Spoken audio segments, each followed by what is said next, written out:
Olá, boa noite a você. Eu sou Adalberto Piotto e seja bem-vindo ao Cenário Econômico pela TV Brasil, diretamente do estúdio do Centro de Operações da B3, o novo nome da BMF Bovespa, mas ainda aqui no centro da cidade de São Paulo.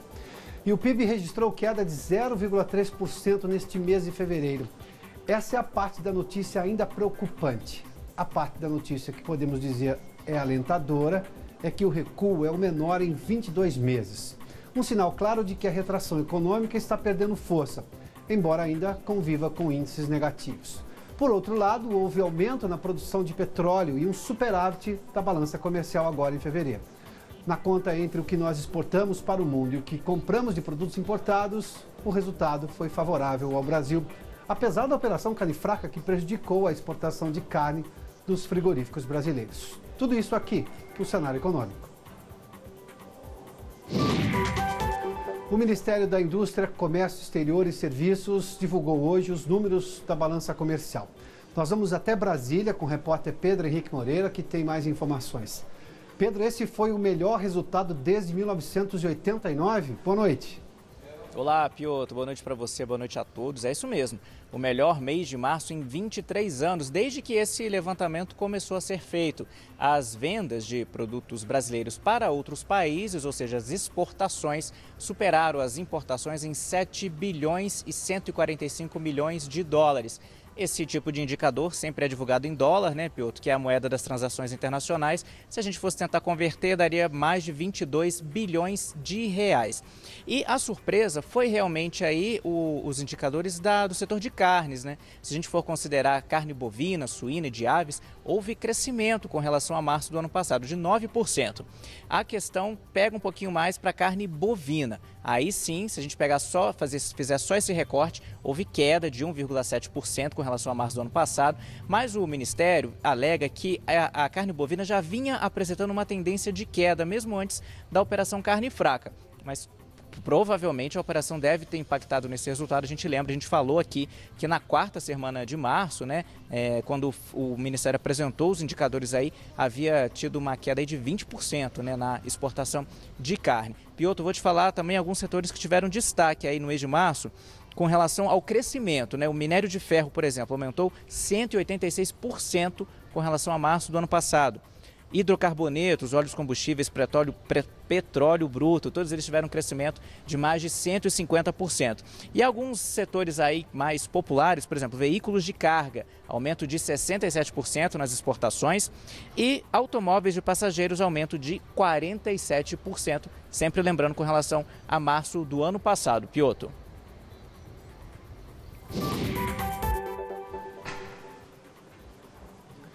Muito obrigado, Pedro. Aliás, isso impactou também no PIB. A gente vai falar sobre o PIB daqui a pouco, parte dessa coisa da indústria automobilística que teve crescimento. Detalhe também com relação à operação carne fraca, parte dos papéis dos frigoríficos, né, papéis que são negociados aqui na Bolsa, ainda continuam em queda. A gente vai trazer os números do mercado financeiro daqui a pouco. E as novas regras para o rotativo do cartão de crédito, aquela coisa de pagar só uma parte da dívida que você fez durante todo o mês, começam a valer hoje. Tem nova regra agora, absolutamente diferente do que vinha sendo praticado antes.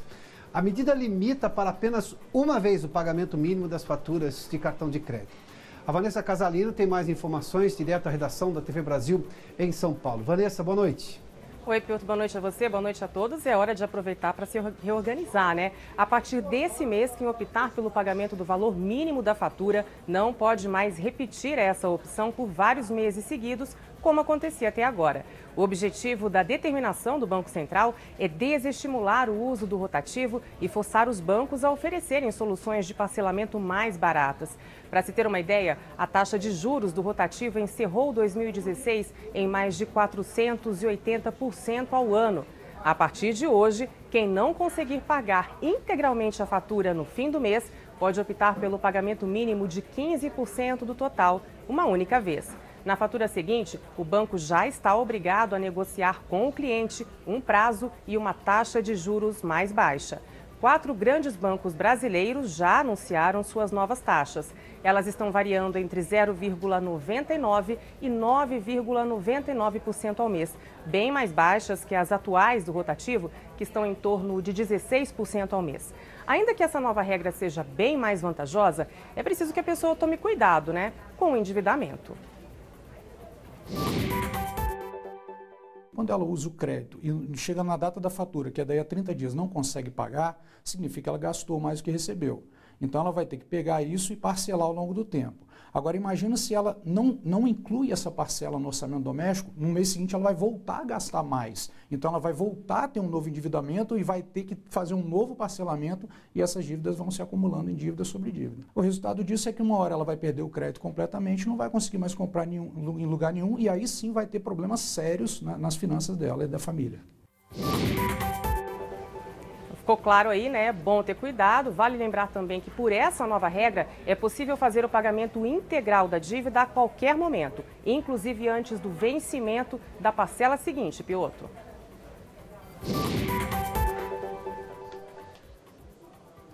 Obrigado, Vanessa. Aliás, pagar a dívida, não se submeter a nenhum juros que é cobrado, evidentemente, no empréstimo, vale a pena. Aliás, é a recomendação de 10 entre 10 economistas.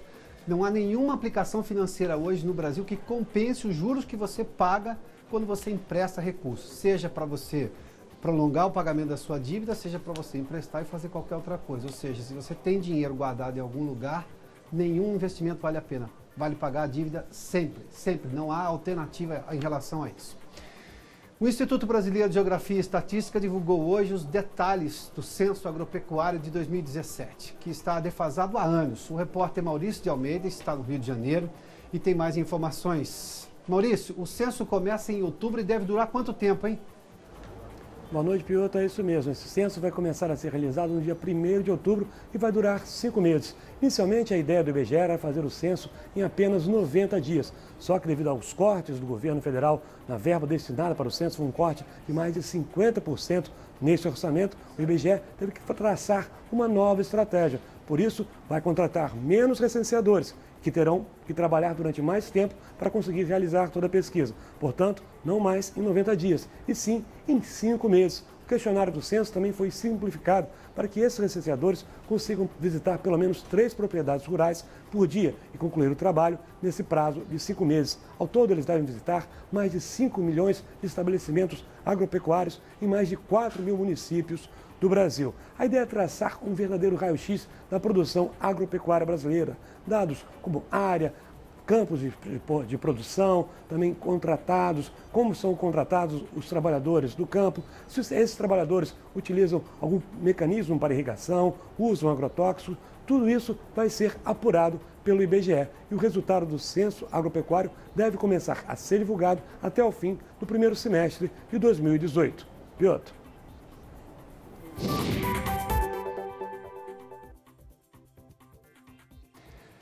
E o Produto Interno Bruto, a soma de todos os bens e serviços produzidos pelo país, registrou uma queda no mês de janeiro, segundo o monitor do PIB da Fundação Getúlio Vargas. Apesar do recuo, a queda perdeu força. Na verdade, nesse período todo de queda no PIB, essa daqui nos últimos 22 meses é a menor, ou seja, é uma desaceleração do problema. Vamos dar uma olhadinha aqui, olha. A queda foi de 0,3%, se comparado agora com janeiro de 2016 a janeiro de 2017. Agora, esse janeiro com janeiro do ano passado. Nos últimos 22 meses, portanto, eu repito essa informação, é a menor. Ainda está negativo o PIB vem de sucessivas quedas, de sucessivos índices negativos, mas esse é o menor dos últimos 22 meses, o que mostra aqui pelo menos uma tentativa de recuperação do Produto Interno Bruto. Vamos lá. O que segurou um pouco o PIB, ou que na verdade está conseguindo reagir, fazendo com que o PIB reaja, alta, portanto, de extração de minérios, com 7,5% de alta, e produção de energia elétrica também 5,7%. Agora, o que mantém o PIB negativo está puxando ainda para baixo. Vamos dar uma olhadinha, olha. Construção, esse é o setor que está sofrendo já faz algum tempo na realidade brasileira. Uma queda de 6,5% e transportes também com 5,1%. Tem mais baixas aqui o consumo das famílias numa comparação trimestral. No trimestre que terminou em janeiro de 2016, ou seja, que carregava números de 2015, com o de janeiro de 2017, que carrega, portanto, números de 2016, o último trimestre de 2016, a queda foi de 2,6% no consumo das famílias. E o investimento também registrou uma queda aqui, um índice negativo de 3,9% neste período. Vamos falar de petróleo agora. A produção de petróleo e gás subiu no mês de fevereiro. As informações foram divulgadas hoje pela Agência Nacional de Petróleo, Gás Natural e Biocombustíveis. Vamos dar uma olhadinha aqui, olha. A produção de petróleo em fevereiro deste ano, comparado a fevereiro do ano passado, cresceu 2 milhões, foi de 2.676.000 barris por dia, uma alta de fevereiro deste ano a fevereiro do ano passado de 14,6%. Isso é o que se chama de boa notícia. Mostra aqui uma nova gestão na Petrobras, que está se dedicando verdadeiramente à sua atividade fim. Gás natural, nós também tivemos uma alta se comparado a fevereiro de 2016 e fevereiro de 2017, produção de 106 milhões de metros cúbicos por dia de gás natural, crescimento de 9,2%. Só um detalhe aqui, se a gente pega só o período agora deste ano, fevereiro produziu menos gás natural, menos 3% se comparado a janeiro de 2017. Essa é a realidade aqui da produção de gás e petróleo. E daqui a pouco nós voltamos com as informações do mercado financeiro. Já fechou a cotação do dólar também o Ibovespa. Logo depois do intervalo nós temos as informações exatas dos índices econômicos de hoje. Vamos aos números do mercado financeiro antes, como nós temos feito desde o dia 17 de março, quando começou a operação Carne Fraca. Vamos ver as cotações das ações dos principais frigoríficos, ações negociadas aqui na Bolsa de São Paulo. Vamos lá. A BR Foods teve leve alta hoje de 0,73%. O frigorífico Minerva, esse é todo focado em exportação. 80% do que produz é focado em exportação. Uma alta também de 0,20%, ou seja, leve recuperação para a BR Foods e Minerva. Marfrig e JBS mantiveram quedas mais baixas do que da semana passada, mas ainda em índices negativos, o que vai demorar ainda a recuperar o valor das ações aí dos dois frigoríficos. Marfrig com queda de 0,18% e JBS com menos 0,39%. Bom, e agora com o mercado fechado, nós também já temos os números do índice da Bolsa de Valores de São Paulo e do dólar. Vamos lá, o Ibovespa nesse momento, bom, fechou já com alta de 0,43%, 65.211 pontos. E o dólar, temos R$ 3,11, ou 3,115 se você preferir, queda de 0,51%. O número de consumidores que pretende ir às compras na Páscoa aumentou em 2%. O número foi calculado pela Federação do Comércio do Rio de Janeiro e pelo Instituto Ipsos. Vanessa Casalino tem outros detalhes diretamente aqui do estúdio da TV Brasil em São Paulo. Vanessa. Pois é, Piotr, esse pequeno aumento na estimativa de 49% para 51% parece pequeno, mas corresponde a um total de quase 78 milhões de pessoas. A FEComércio do Rio avalia que, apesar de não ser muito expressivo, esse crescimento de 2% representa um cenário de evolução econômica, principalmente porque o valor médio estimado das compras também subiu, de R$ 74 para R$ 82. Para a Federação do Comércio, é mais um sinal de que estamos construindo melhoras graduais na economia. Com base nesse gasto médio dos consumidores, a projeção é de que a Páscoa acabe injetando 6 bilhões e 400 milhões de reais na receita do comércio nacional. E desse total de mais da metade dos brasileiros que pretendem presentear na Páscoa, 81% disseram que vão comprar ovos de chocolate e 24% disseram que vão comprar bombons. A grande maioria, 89%, vai pagar à vista, Piotr.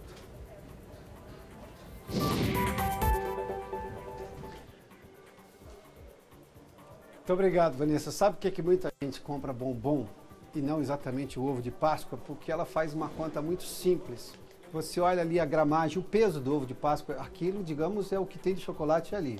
E você calcula por uma barra de chocolate normal, claro que não tem toda aquela graça do ovo de Páscoa, não está toda embrulhada daquele jeito, digamos, com motivo de época, mas o chocolate custa bem mais barato. Uma barra de chocolate já bonitinha, comercialmente vendável, aquela coisa ali. O chocolate é mais barato do que o ovo de Páscoa. Como é que o ovo de Páscoa, então, é mais caro se é feito de chocolate? É simples. Tem todo um momento ali, tem toda uma produção específica sendo vendida ali.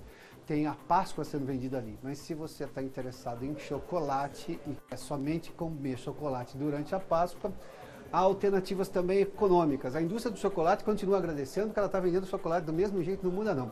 E bombons também são uma boa alternativa, diga-se de passagem. Eu, por exemplo, prefiro bombons. Vamos lá. E como nós vimos logo na abertura do programa, com o repórter Pedro Henrique Moreira, a balança comercial brasileira teve superávit de mais de 7 bilhões em março, 7 bilhões de dólares.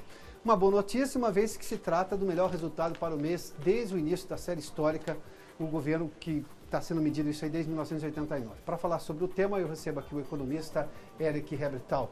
Eric, bem-vindo aqui ao Cenário Econômico. É um prazer estar aqui. Eric, são vários dados aqui. A gente tem uma retração, digamos, que está reduzindo a velocidade. O PIB registrou um negativo ainda, foi 0,3, mas é a menor taxa em 22 meses, o que também chama atenção. Eu tenho a balança comercial positiva. A gente estava olhando, o dólar aqui está em 3,11 hoje. Não está tendo grandes oscilações, o dólar está numa certa estabilidade ali. Qual é a sua opinião sobre a economia brasileira? Nós deixamos o pior já há algum tempo e estamos naquela fase de recuperação econômica para tentar subir de novo? Olha, eu acho que a economia ela vinha muito deteriorada por alguns aspectos, né? A gente tinha uma que a gente chama de estagflação, né? Que é uma retração da economia com inflação alta, né? A gente tem visto que a inflação vem convergindo para a meta, né? De 4,5% e se fala em até 4% ao longo de 2017. Isso abre muito espaço para que o Banco Central continue essa política agressiva ou até mais agressiva de queda da taxa de juros. O Copom na última reunião estava reduzindo em 0,5% a cada reunião. Na última reunião foi de 0,75 ponto percentual. Perfeito. Quando você diz uma queda mais agressiva, uma política mais agressiva, você está falando de 1 ponto percentual já? Eu acredito que de 1 ponto e até mais. Eu acho que 1,25, por exemplo, seria saudável para essa próxima reunião já do Copom da próxima semana. Mas não mexe na inflação? Todo economista ligado, digamos, à escola mais financista da economia tem um medo danado de baixar muitos juros e incentivar uma alta da inflação. Por outro lado, eu tenho as fábricas ociosas também. Mas há a possibilidade de ser tão agressivo assim e não mexer com a inflação? Você tem um outro aspecto que também vem contribuindo para a queda da inflação, que é o câmbio, né? O câmbio, o real, ele se valorizou, o dólar, ele se desvalorizou em relação ao real e isso possibilitou que custos ou insumos de produtos tenham um custo menor para o consumidor final, porque tem a parcela dessa parcela de câmbio embutida nesse custo da matéria-prima. O que nós compramos lá fora para produzir aqui no Brasil, ou seja, um insumo importado, e esse está chegando mais barato. Perfeito, é isso mesmo. Então isso tem possibilitado um produto para o consumidor final menor. Mas isso mexe nas exportações, porque o exportador adora quando o dólar sobe. Isso acaba impactando realmente as exportações. A gente fica menos competitivo. Mas quando você diz que fica menos competitivo, que o pessoal que importa muito reclama quando o dólar sobe. É uma briga longa e talvez não vai ter fim nunca, porque nunca ninguém sabe exatamente o que é o ponto de equilíbrio. Porque quando um exportador diz assim, eu preciso de um dólar mais alto porque a mercadoria brasileira fica mais competitiva lá fora, eu não estou colocando só no câmbio o custo Brasil, porque de repente ele tem problema de produtividade, ele tem problema de fazer o produto sair da fazenda e chegar no porto. E aí eu me concentro só no câmbio para fazer ficar competitivo. Bom, eu vou arrebentar o importador também. E a gente depende de insumos importados também. Nós somos um país globalizado, né? Perfeito. Eu acho que tudo isso também a gente precisa tratar com algumas reformas, né? Você tem algumas reformas fiscais que são necessárias para facilitar e deixar, digamos, o produto brasileiro também mais produtivo. Hoje, a gente só consegue ganhar produtividade realmente com essa taxa de câmbio. Infelizmente, o exportador ele necessita ter um câmbio mais desvalorizado para ser competitivo em relação a outros países, né? Então, mas o problema do exportador está o quê? Na produtividade dele, na capacidade dele, ou eu tenho problema com, digamos, nesse custo Brasil, que é um combinado de várias coisas? De taxação de juros altos, ou seja, na verdade você tem política fiscal que não necessariamente privilegia a produção e ao mesmo tempo você tem problemas de infraestrutura para poder chegar a mercadoria até chegar ao porto ou aeroporto. Onde é que tem um impacto maior aí? Eu acredito que hoje o custo Brasil ele pesa muito na produtividade desses produtos, né? Então, eu acredito que as reformas são necessárias. E outra coisa, investimento em infraestrutura, né, que hoje é um gargalo enorme aí da economia brasileira. Hoje, se a gente tivesse uma inflação baixa, com uma taxa de juros, digamos, coerente, a gente teria um gargalo que é a infraestrutura. Por isso que o Brasil ele não consegue crescer mais que 3,5%, 4% ao ano sem que seja feito novos investimentos em infraestrutura. Se existe um gargalo, né, de infraestrutura no país, e isso a gente está tentando aí solucionar com alguns investimentos em aeroportos, portos, rodovias. Então, isso é necessário para o país. Aproveitando a sua explicação bastante didática, é esse gargalo que de alguma forma também segura um estouro inflacionário ou não? Perfeito. Eu acho que quando você não tem capacidade de, digamos, de suprir essa infraestrutura, o que o empresário faz? Isso acaba se revertendo num custo. E se ele não consegue produzir mais, ele acaba subindo o preço para o consumidor final. Tá, mas daí então é o contrário. Eu pressiono a inflação. Pressiona a inflação, isso. Você pressiona a inflação. A limitação da infraestrutura pressiona a inflação. Justamente porque eu tenho problema de escoamento da produção. Isso. Eu posso ter um aumento de demanda, ou seja, de procura na cidade, mas se o campo não consegue fazer o produto chegar aqui, eu tenho um problema de custo aí. Sim, perfeito. Vai chegar menos do que tem na demanda. Perfeito. É a história da lei da oferta e da procura. Tá, mas eu tenho hoje uma realidade. O Copom se reúne na semana que vem, se não me engano, da terça para quarta, né? Na quarta deve sair a nova taxa do Copom. Você está apostando numa posição mais agressiva, assim, de 1,25? Eu gostaria de 1,25. Gostaria. Gostar agora não é o ser. Tem muita gente que aposta em 1 ponto já, né?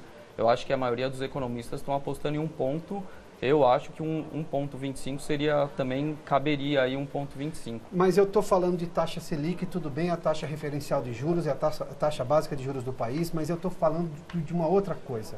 Quem vai buscar empréstimo hoje, seja para comprar o carro, que de alguma forma vai incentivar a indústria automobilística a produzir mais e a gerar mais emprego. Quem vai comprar imóvel hoje, que de novo vai tirar esse problema do estoque parado dos apartamentos e casas construídos aí, que a construção tem saldo negativo já faz muito tempo. Ela vai no banco. O banco está oferecendo que taxa de juros? Hoje taxas infelizmente absurdas, né? O crédito imobiliário o que é 12% mais ou menos? Dependendo da faixa, mas para um padrão acima de 500, 600 mil, provavelmente 12% ao ano.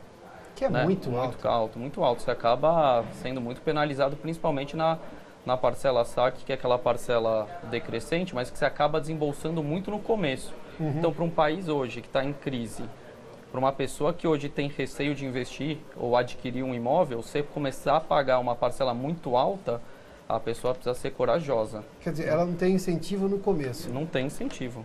O juro é alto durante todo o processo, mas é mais alto no começo. Você tem um desembolso maior na parcela, nas primeiras parcelas, né? E ao longo dos anos essa parcela vai diminuindo, e aí porque o conceito da parcela é você pagar mais juros no começo e menos juros no final. Então você tem um maior desembolso em termos de valor da parcela no começo e ao longo dos anos essa parcela vai diminuindo. Para dar uma ideia de alívio, né? Isso. Tá. Os gerentes do banco explicam dizendo que você tende a ficar mais velhinho, uma capacidade produtiva menor, vai ganhar menos, portanto você paga menos. Não é isso? Quando você faz, digamos, por 25 anos, alguma coisa assim. E a outra indústria que gera bastante emprego, que é a indústria automobilística. Aliás, é emprego de valor agregado, de passagem, emprego que paga salários mais altos. Qual é a taxa de juros que o mercado está praticando? Olha, para compra de carro depende muito do conceito da entrada, né? Então, se você dá uma entrada alta, geralmente as parcelas tendem a ser aquelas 0,99. Mas aí eu vou de novo na sua explicação. Para o momento ainda de retração econômica, as pessoas temem correr um risco maior, rejeitam um risco maior, dar uma parcela, uma entrada muito maior, também não é exatamente o que muita gente faz. É que aí é o conceito dele buscar um juros menor. Se ele quer um juros menor na aquisição do carro, ele tem que dar uma entrada menor, senão ele vai aí ter 2,5%, 2% de juros ao mês, né? Vai acabar pagando quase 2 carros, né? Se financiar por 48 meses? Praticamente paga 2 carros. A 2,5%? A 2,5%. Então quer dizer que daqui a pouco não vão vender mais carro, vão vender crédito. É o que normalmente fazem lojas populares, quando vende geladeira, não é? Essas lojas não estão vendendo geladeira, vende crédito, não é isso? Vende o crédito. Tem casos que você paga 3 vezes o bem. Seja uma cama, seja uma geladeira, um fogão, coisa do gênero. É por isso que eu acho que é importante a pessoa se planejar. né? Eu acho que o importante é o planejamento da pessoa. Se não tem o dinheiro naquele momento para dar uma entrada e incorrer com um juros menor, é melhor ele aguardar, né? E até que, por exemplo, juros tenham caído e ele consiga financiar o carro. Obrigado. Obrigado. Obrigado pela gentileza. Um abraço. Bom, aliás, sobre esse assunto, nós temos aqui a nossa última notícia. As vendas de veículos, apesar desse crédito ainda alto, as vendas de veículos no Brasil tiveram a primeira alta em pouco mais de 2 anos. Foi agora no mês de março, que terminou na sexta-feira, né? No total foram emplacados quase 190 mil veículos, entre carros, veículos comerciais leves, caminhões e ônibus. Esse resultado representa um aumento de 5,5% sobre o mesmo período de 2016, quando foram vendidos pouco mais de 179 mil veículos, de acordo com os dados da Federação dos Distribuidores, a FenaBrave. Bom, na sequência, os bastidores da política, nos corredores do poder com Rosiane Kennedy. O cenário econômico fica por aqui. Obrigado pela sua companhia, pela audiência. Boa noite, até amanhã.